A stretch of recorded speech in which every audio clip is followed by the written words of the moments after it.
जय माता दी। मेरे सभी प्यारे दोस्तों, मैं लक्ष्मी शर्मा बड़ों को चरण स्पर्श, छोटों को प्यार और बराबर वालों को दिल से नमस्कार करती हूँ।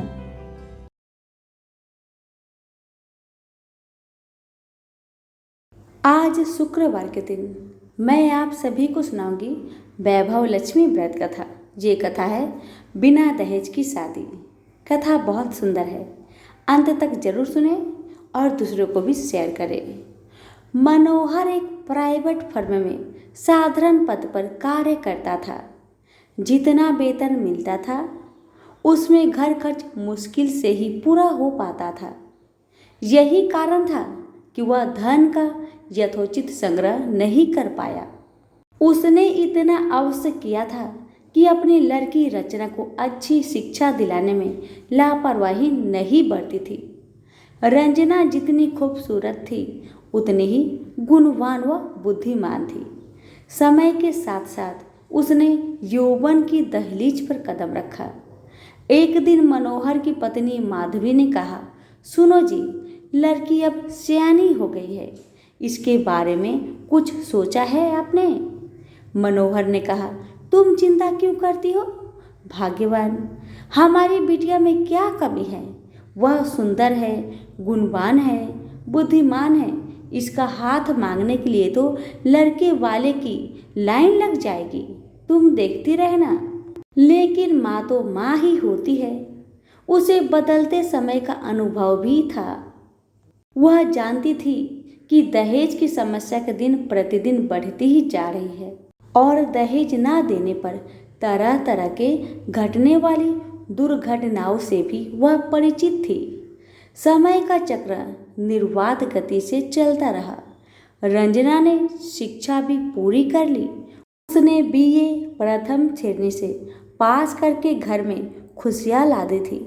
लेकिन माँ को तो बस एक ही चिंता थी, किसी भी तरह रचना के हाथ पीले हो जाए।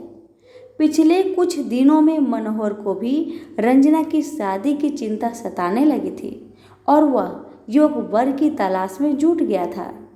वह जहाँ भी जाता दहेज की मांग मुंह बाए खरी मिलती। सीधा साधा मनोहर दुनियादारी से परिचित था। उसने तो यही सोचा था कि उसकी लड़की की शादी उसके गुण व रूप के कारण कहीं भी हो जाएगी। लेकिन जब वास्तविकता सामने आई तो वह भी हताश हो गया। एक दिन मनोहर ऑफिस में अपनी सीट पर मुंह लटकाए बैठा था। तभी उसकी सहकर्मी धन सिंह उसके पास आया और पूछा, मनोहर क्या बात है, मुंह लटकाए क्यों बैठे हो? सब कुछ ठीक ठाक तो है ना?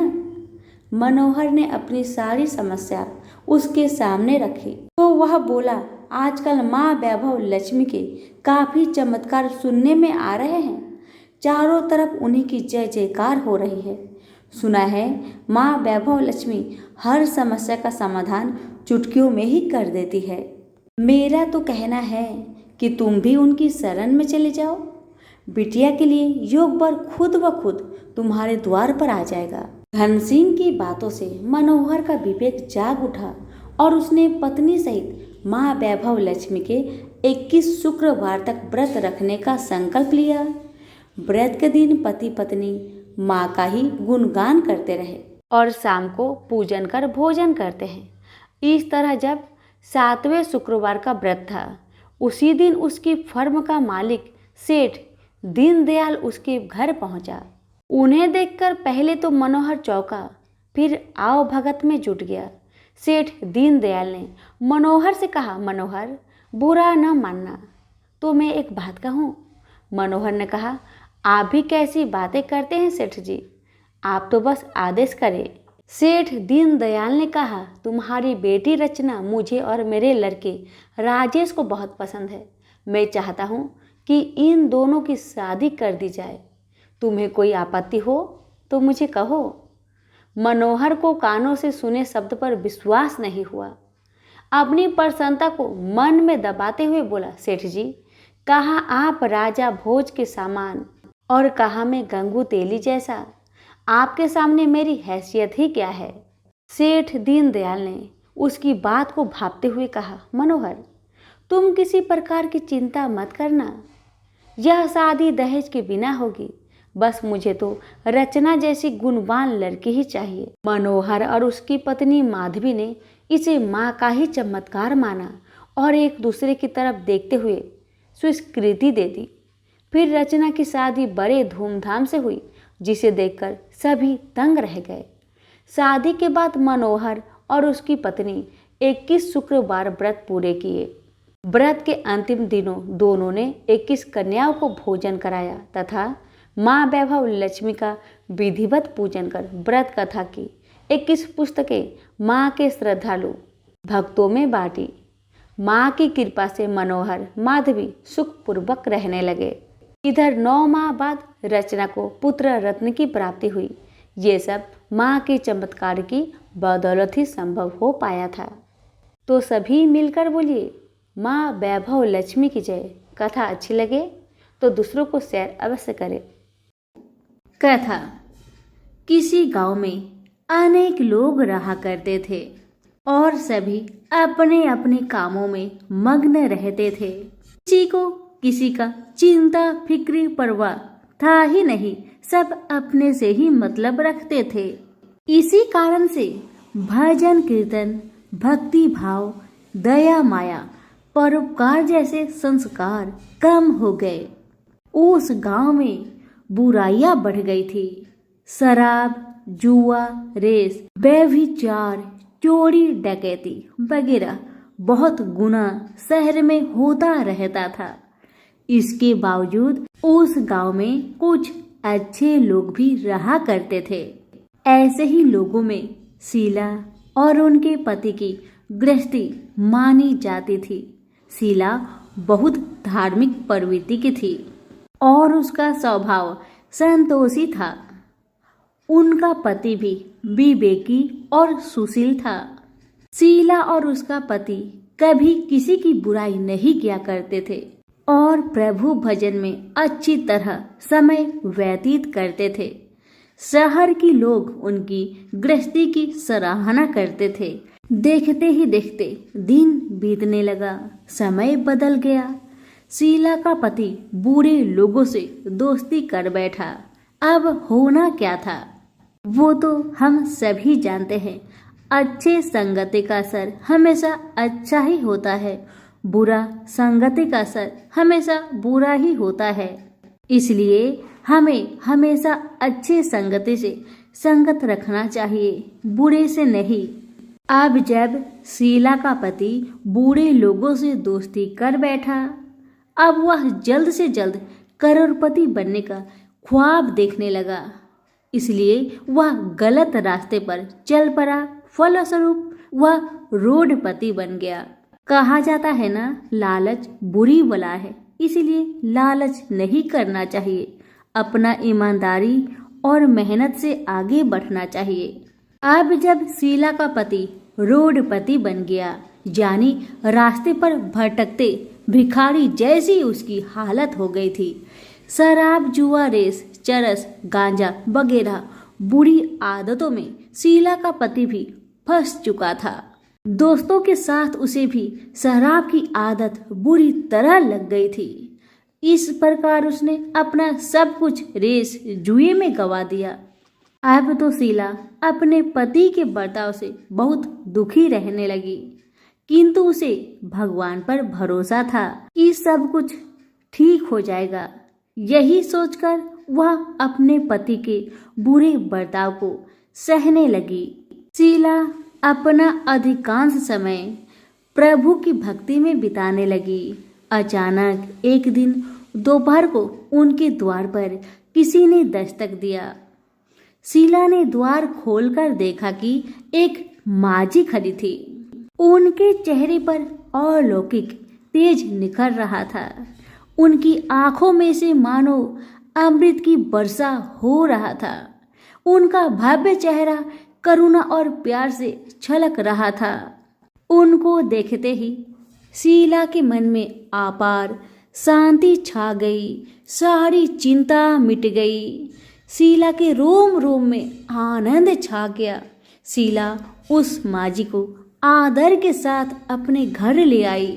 दुख का बात यह था कि शीला के घर में बैठाने के लिए कुछ भी नहीं था कि माँ जी को किस पर बैठाया जाए। बेचारी यह सोच विचार के उसने एक सकुचाकर एक फटी हुई चादर पर उनको बिठाया और शीला ने कहा, माँ जी, मेरे घर में और कुछ भी नहीं है जो मैं आपको बैठा सकूं, इसलिए माँ मुझे माफ करना, मैं आपको फटी हुई चादर पर बैठा रही हूँ। माँ तो शीला की बातों से मंद मंद मुस्कुरा रही थी।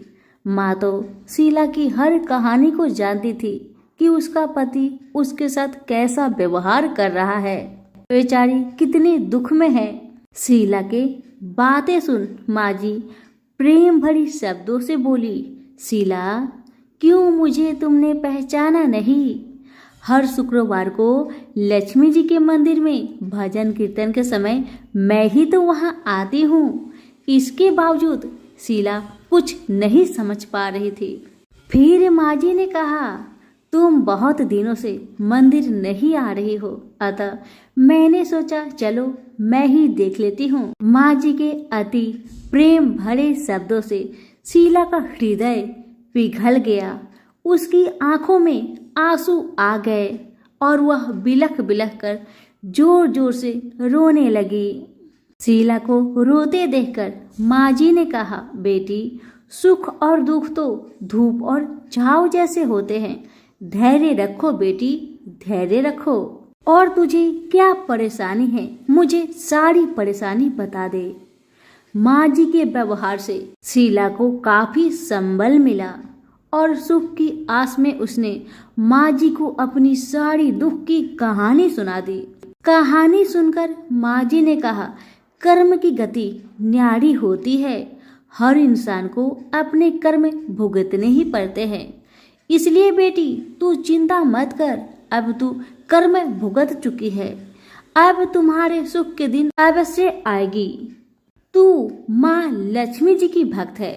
माँ लक्ष्मी जी तो प्रेम और करुणा की अवतार है, वे अपनी भक्तों पर हमेशा ममता छिड़कती है, इसलिए तू धैर्य रखकर माँ लक्ष्मी का व्रत कर, इससे सब कुछ ठीक हो जाएगा, तुम्हारा दुख दर्द सब समाप्त हो जाएगा और तुम्हारे घर में अन्न धन का भंडार भर जाएगा। बस श्रद्धा भक्ति से माँ लक्ष्मी का व्रत करो।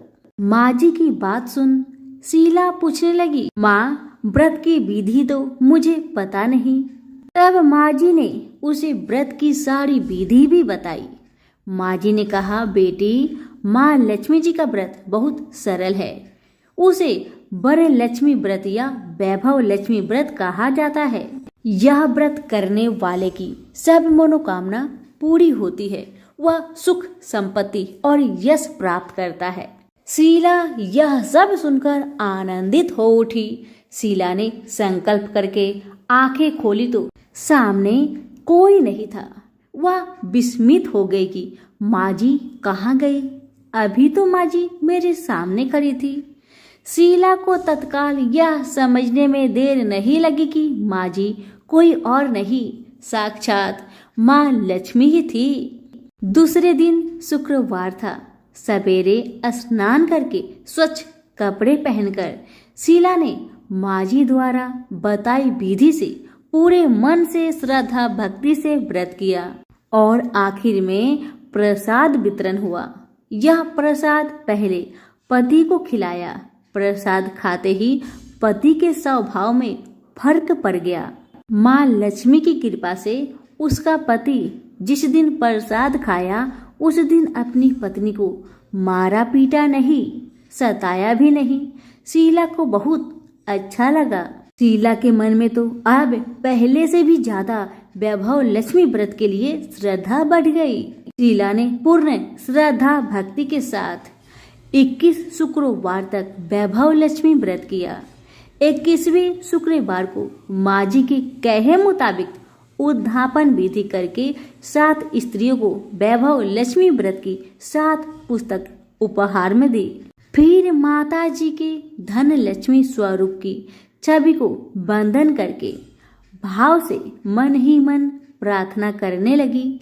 हे माँ धनलक्ष्मी, मैंने आपका वैभव लक्ष्मी व्रत करने की मन्नत मानी थी, वह व्रत आज पूर्ण किया है। हे माँ, मेरी हर विपत्ति को दूर करो, हमारा सबका कल्याण करो।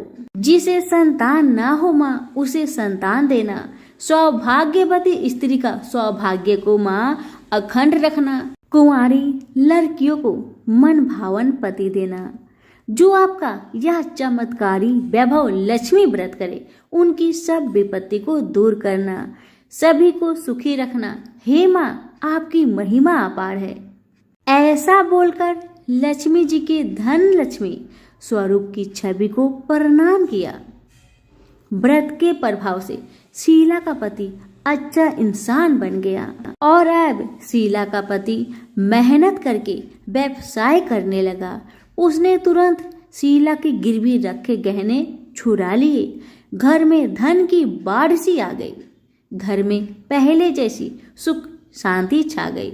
वैभव लक्ष्मी व्रत का प्रभाव देखकर मोहल्ले की दूसरी स्त्रियां भी विधि पूर्वक वैभव लक्ष्मी व्रत करने लगी। सभी प्रेम से बोले, वैभव लक्ष्मी माता की जय हो। आइए अब जानते हैं वैभव लक्ष्मी व्रत का उद्यापन विधि। 7, 11 या 21 जितने भी शुक्रवार की मन्नत मांगी हो, उतने शुक्रवार तक यह व्रत पूरी श्रद्धा तथा भावना के साथ करना चाहिए। आखिरी शुक्रवार को इसका शास्त्रीय विधि के अनुसार उद्यापन करना चाहिए। आखिरी शुक्रवार को प्रसाद के लिए खीर बनानी चाहिए। जिस प्रकार हर शुक्रवार को हम पूजन करते हैं, वैसे ही करना चाहिए। पूजन के बाद माँ के सामने एक श्रीफल फोड़े, फिर कम से कम 7 कुंवारी कन्या या सौभाग्यशाली स्त्रियों को कुमकुम का तिलक लगाकर माँ वैभव लक्ष्मी व्रत कथा की किताब की एक प्रति उपहार में देनी चाहिए और सबको खीर का प्रसाद देना चाहिए। इसके बाद माँ लक्ष्मी जी को श्रद्धा सहित प्रणाम करना चाहिए। फिर माता जी के धन लक्ष्मी स्वरूप की छवि को वंदन करके भाव से मन ही मन प्रार्थना करे, हे माँ धन लक्ष्मी, मैंने आपका वैभव लक्ष्मी व्रत करने की मन्नत मानी थी, यह व्रत आज पूर्ण किया है। हे माँ, हमारी मनोकामना पूर्ण करे, हमारी हर विपत्ति को दूर करे, हम सबका कल्याण करे। जिसे संतान ना हो, उसे संतान देना। सौभाग्यवती स्त्री का सौभाग्य अखंड रखना। कुंवारी लड़की को मन भावन पति देना। जो आपका यह चमत्कारी वैभव लक्ष्मी व्रत करे, उनकी सब विपत्ति दूर करना, सभी को सुखी करना। हे माँ, आपकी महिमा अपार है, आपकी जय हो। ऐसा बोलकर लक्ष्मी के धन लक्ष्मी स्वरूप की छवि को प्रणाम करे। सभी प्रेम से बोलिए, वैभव लक्ष्मी माता की जय हो।